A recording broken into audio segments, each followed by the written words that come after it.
Okay, thank you everybody, and I'm proud to be joined by my colleagues here. We have had a task force focusing on this issue, and these members and some others are active and proud members of our task force. So look, 27 days ago, every single senator sent Donald Trump a clear and simple message: release the Epstein files. Congress passed a law, not a suggestion, not a request. The law requires DOJ to release the files by Friday, December 19th. In 3 days, President Trump has a choice: follow the law and release the files, or break the law and continue to hide the truth from the American people. Let me be blunt. We fully expect Trump, Bondi, and their minions to dodge, delay, or partially release these files. If they release some documents and hide others, the American people will see right through it, and they'll ask the obvious question. We are all asking the obvious question that looms. President Trump, what are you trying to hide? President Trump, what are you trying to hide? That's the question the American people are asking. Now, over the past few weeks, Senate Democrats, including my colleagues here with me, have been preparing for every scenario. We're working with the victims' attorneys. We're working with legal experts. We're working with people very familiar with this case to ensure full compliance of the law. If the administration withholds some documents unlawfully, we will know. If they abuse narrow exemptions to hide the truth, we will know. And there will be serious legal and political consequences. This law passed with near unanimous support. The survivors deserve the truth, and the American people are demanding it. This isn't political. Democrats and Republicans agree. The American people deserve the truth. So, Donald Trump, release the Epstein files. Stop hiding. Stop delaying. Come clean with the American people. And if you don't, the question will only get louder and louder and louder. Trump, what the hell are you trying to hide? Senator Wyden's done great work on the financial end of this and has been a great member of our team. Ron. Thank you. Sorry. Yeah. No, go ahead. No, Amy, you go first. Now, please. Amy goes next. Go.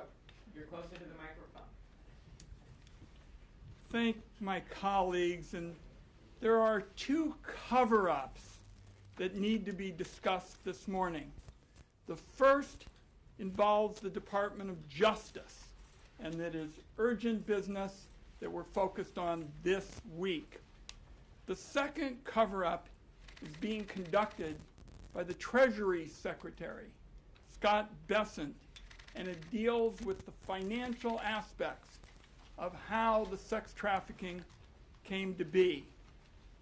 So let's talk about them one at a time. First, as Senator Schumer said, there's good reason to be skeptical of whatever spin the Trump administration puts out on Friday. Here's why.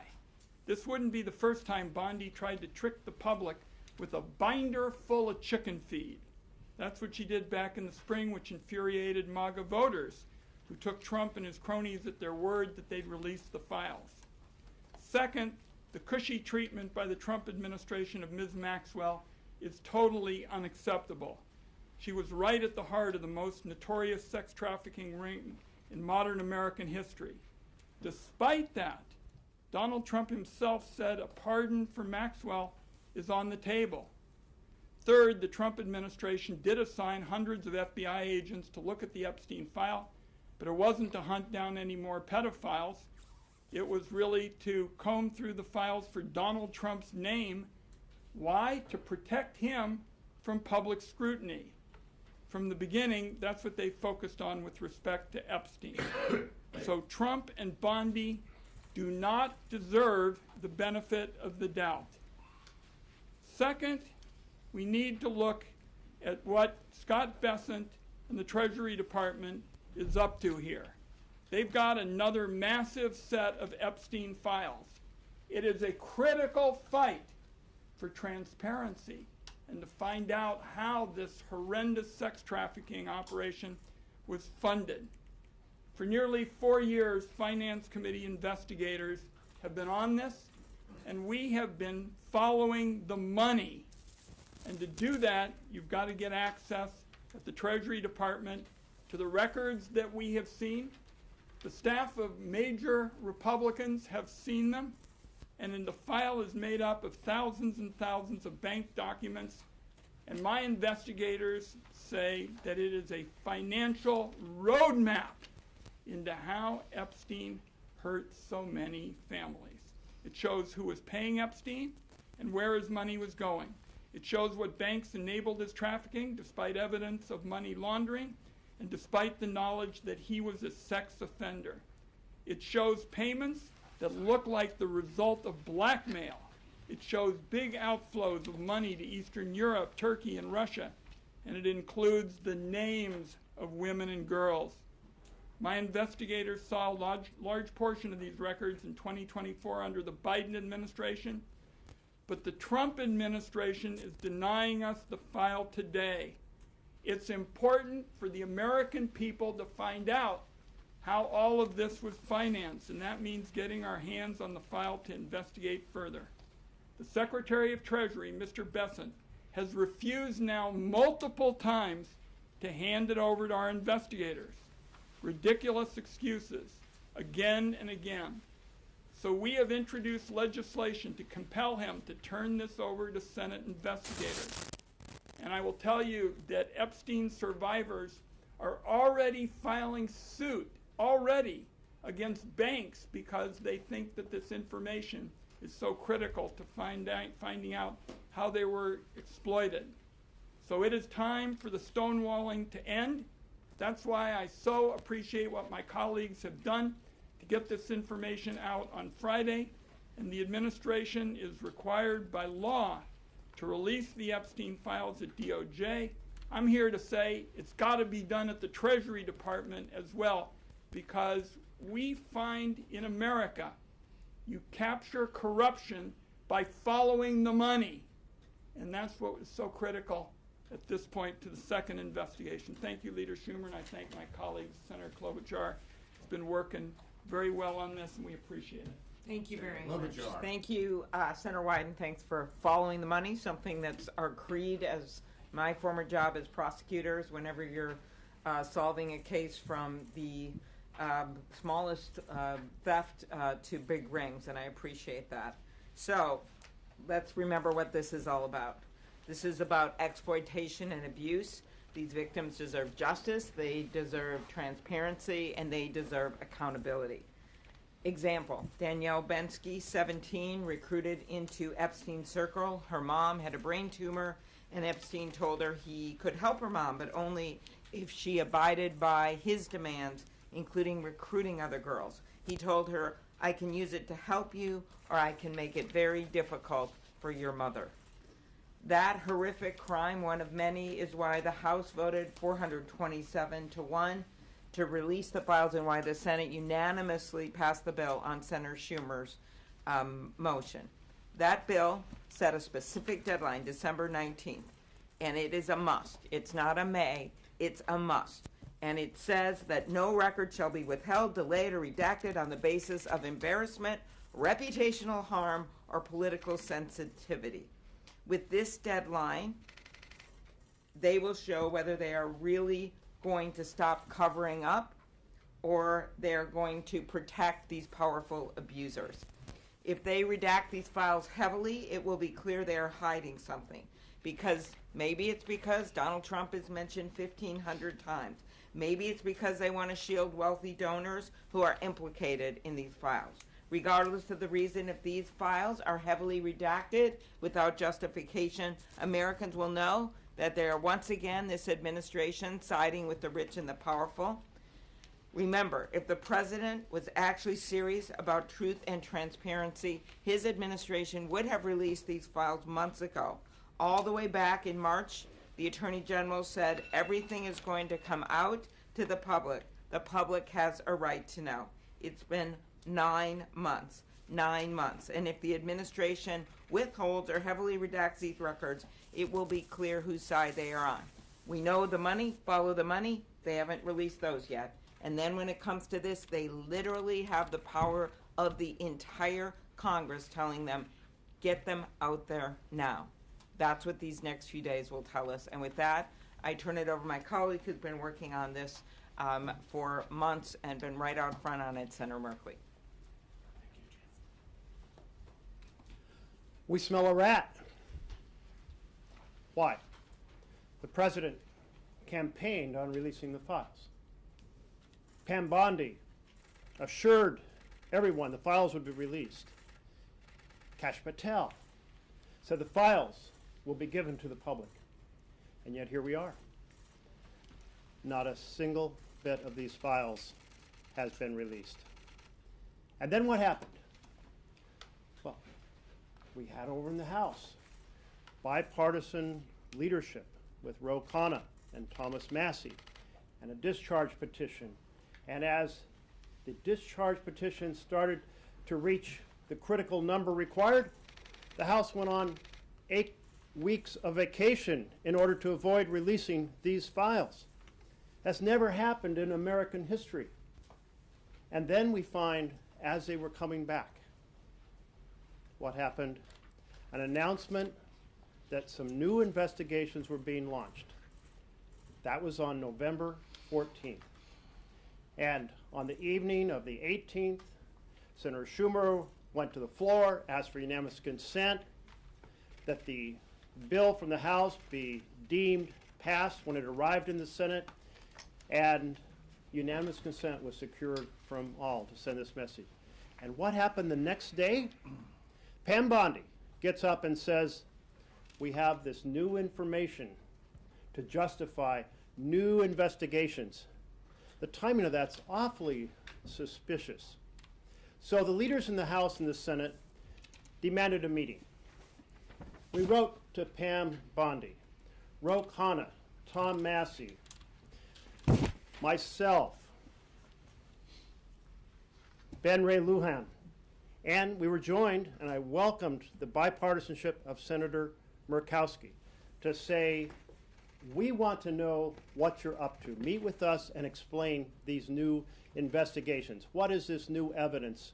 What are you undertaking? And how are you setting forward a plan to make sure all the documents are released on the 30-day notice? We got a response. The response was, we acknowledge receipt of your letter. That's it. So one of the things to watch for is the argument that vast sections had to be redacted in some cases to defend the integrity of some newly invented investigations. One way or another, we anticipate that Trump is going to continue to hide the files that should be released. We must not let it happen. We must not let it happen because we are about accountability for the perpetrators and justice for the victims, and that will not happen unless there is transparency and the documents are released in whole. Thank you. Senator Blumenthal. Yes, thanks to my colleagues, most especially to Senator Schumer for being so steadfast and unyielding. I think we need to recognize why we are here. We are here because of the survivors. Because of the survivors pursuing relentlessly the hideous cause of their victimization, Epstein, but also the rich and powerful people who were Epstein's benefactors and his enablers. The survivors created that public pressure that led to the law forcing release of these documents. Donald Trump must listen to the survivors, and we will know what they are concealing because of the survivors. Your question may be, how do you know that they're hiding stuff? The survivors will give us the knowledge we need to pursue the truth. They have been about the truth from the very start, and their truth has to prevail. Thank you. And so, as I mentioned, we've had a task force of 13 members. We've divided up in different groups because we know, we believe that they will not give full, open disclosure where there's great accessibility. What is Trump hiding? We're going to find out everything that he hides, that he has hidden. Not just not releasing the report, but once he releases the report, what else he is hiding. And that's why we assembled this task force, and we've had great success, great help from the survivors and their lawyers, from others who have prosecuted. Ron's done a great job on the financial end of it. We're going to find everything out. He can run, he can hide. Questions on this subject? Yes. What is your sense in terms of the time frame? Is it end of day on Friday, or is it like Well, when you need to have these documents? And if you don't, is there a legal recourse that you are already planning? okay. The first question. We don't know when exactly they'll release it. They may try to do it at 11:59 p.m. They have to do it by the 19th. That's the law. If they don't release the documents, there's going to be such an outcry from one end of America to the other that I think they'll be forced to do it. Just as they've resisted all along, but we're at this point. The public pressure, you know, as Abe Lincoln said, public sentiment is everything. You've rarely seen so many different political wings of each party come together and say we need this. So we believe they'll be required to do it. Obviously, we would pursue every legal, legislative, and administrative way to get this done as well, but public pressure will be everything. Yes? How are you planning on addressing this if they do release it and it's so heavily redacted that there's nothing that's underneath? Well, the people who wrote the legislation drafted it very carefully. We've been consulting our lawyers on just that issue, and we will be able to first make the point that some of the redacted stuff doesn't have, much of the redacted stuff doesn't have to be redacted, and we'll have chapter and verse on that. And second, we will be prepared to argue that in court. But again, our number one ally in this is the American people, and they are going to demand that it be released. And when we say this and this and this shouldn't have been redacted, what are they hiding there? It's going to increase a lot of heat on them. And clearly, as Senator Schumer knows, having met with them, the victims are not also going to allow this to happen. Right. They're going to be leading the way. They want to know what's in these documents. Yep. The victims are already filing lawsuits using the information we've gotten. They are not going to let this just go by the board. Yes. What is your plan for making progress on Senator Wyden's bill with regard to Treasury? Well, why don't I call on Senator Wyden? We're going to keep pushing to find out what is behind Scott Bessent's stonewalling. The fact of the matter is, on Valentine's Day, before the administration, the Biden administration left, we went to look at the SARS, these suspicious activity reports, and we had the staff of senior Republicans, and we're going to keep pushing on a bipartisan basis to A, get all the facts out, because as Senator Schumer has said, this is not a blue and red fight, and B, to make the reforms that are necessary so this never happens again. Too many banks looked the other way. Too many auditors decided this wasn't important. This was again and again a textbook case of disinterest in suffering and families and young girls, and we're not going to let it happen again. We're also not going to bifurcate this. It's part of one large investigation, one large disclosure. And just as we will do everything we can to alert the public what has happened on the non-financial parts of the documents, with all the horrible things that they did to these women, we're going to continue to keep pressure on the financial parts too. Yes. So let's say these files do get released. Is it just going to be a public release, and you all are just going to let the American people go through them and come to their own conclusions? Or will Senate Democrats, will there be a coordinated campaign? Will there be anything that we can expect next year when you all Well, the return? first step is to get them all released. That will be our first job. And then, once we have the releases, obviously, it's going to be clear as could be to the American people what has gone on here. But, you know, Democrats will be actively involved, letting people know how disgraceful this has been. The American people should see everything we see. Yeah, they'll see it. Yes. In terms of the timing, if you need to go to court after the release, objections or just everything's not there? Is that something that can happen quickly, days, We're weeks? gonna, you know, we have great lawyers who are ready to go, and we will leave it to them as to the best sense of And are timing. you working But with- certainly, we want to let public pressure build and build and build. And are you working with the Republicans on the court action? Because the law was bipartisan, would it? We expect that we will have lots of bipartisan support. Thank you, everybody. Oh, last one. What steps are you guys taking when it comes to learning more about why Elaine Maxwell was moved? I don't know if you saw that Susie Wiles, the president's chief of staff, We said saw that. she had no idea, the president had no idea. I'm curious, I don't know whether those will be in She the ballot or not. should not have been moved, and I think when the files are made public, the pressure on, to disclose how that happened, why that happened, and to undo it will be very, very real and strong. Is that a focus of one of these task That is one of the focuses is on what happened and what they've tried, and what they have tried to do to cover up everything, including what happened with Ghislaine.